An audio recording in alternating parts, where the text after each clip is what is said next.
Hello everyone, welcome to my Bongpetuk series. As usual জুসটা খেতে হবে, তাই একটু চেস করে মনোবল বাড়াচ্ছিলাম। যা বাজে খেতে।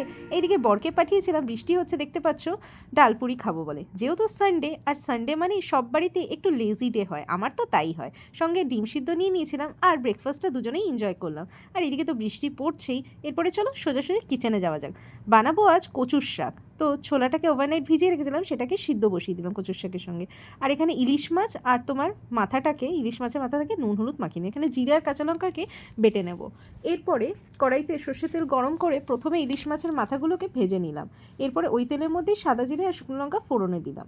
আর তারপরে ওই বেটে রাখা মশলাটাকে দিয়ে দিলাম, পরিমাণ মতন হলুদও দিয়ে দিলাম। এবার একটু কিছুক্ষণ কষিয়ে নিলাম। কষানোর পর ওই সিদ্ধ করে রাখা কচুর শাক আর তোমার ছোলাটা দিয়ে আর পরিমাণ মতন নুন দিয়ে কষিয়ে নিলাম।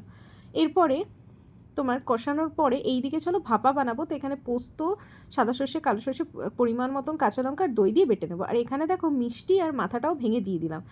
আর তারপরে দেখো এখানে বাটা হয়ে গেছে, পরিমাণ মতো নুন হলুদ দিয়ে টিফিন গাড়িতে ভালো করে মিক্স আপ করে এবার ইলিশ মাছ তো অলরেডি মাখিয়ে নিয়েছিলাম, সেটাকে দিয়ে দিলাম। উপর দিয়ে সর্ষে তেল আর চেরা কাঁচা লঙ্কা দিয়ে টিফিন গাড়িটা বন্ধ করে দিলাম।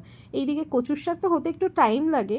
তো দেখো এই কচুর শাকটা প্রায় আমার হয়ে এসছে। এবার নামানোর আগে একটু নারকেল কোড়া দিয়ে নামিয়ে ফেলতে হবে। আর এখানে ভাপাটাও বসিয়ে দেবো এক সাইডে, আর এক সাইডে ভাতও বসিয়ে দিলাম। রেডি হয়ে গেছে ইয়াম্মি ইয়াম্মি কচুর শাক কিন্তু।